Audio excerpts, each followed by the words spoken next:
Бишкек шаардык тез жардам кызматынын борбордук станциясына күнүнө 800гө чукул жардамга чакырган телефон чалуулар болот. Бир күндө тез жардам бөлүмүндө 37 бригада ишке чыгат. Бирок бул жетишпейт дешет дарыгерлер. Борбор калаабызда 48 жаңы конуш бар. Жалпысынан 1 миллион 245 миңге жакын эл жашайт. Эреже боюнча 10 миң кишиге бир тез жардам унасы болуш керек болчу. Жалпы 124 бригада ачышыбыз керек эле дейт тез жардам борборунун башкы дарыгердин орун басары Болотбек Абдылдаев. Бул скорый помощь боюнча 70 орун бош врачтардын орду.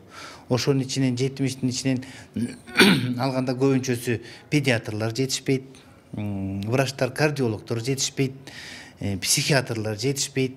Анан калган болсо баягы линейный, чындап айтканда баягы скорый помощьтун врачтары да жетишпейт. Ошондо где-то 38-40 врач жетишпейт линияга.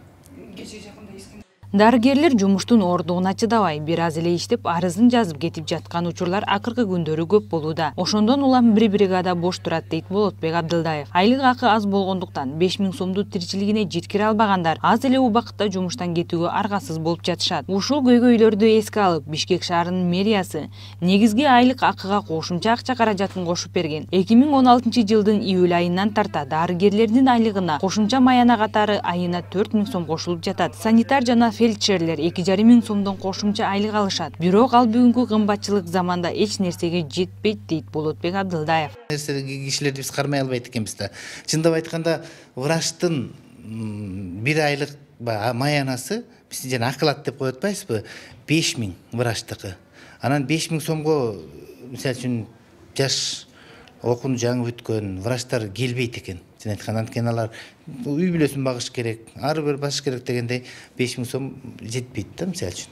Бул боюнча Андан сырткары дарыгерлер тез жардам бөлүмүн туура түшүнүүгө жана чукул кырдаал орун албаган учурларда жарандардын өз мүмкүнчүлүгүнө жараша тез жардам бөлүмүнүн дарыгерлеринин көп убакыт күтпөй эле ооруканага барууну сунушташты. Аяна Мелис кызы, Дастан Кадыркулов, Next TV күндүн темасы үчүн.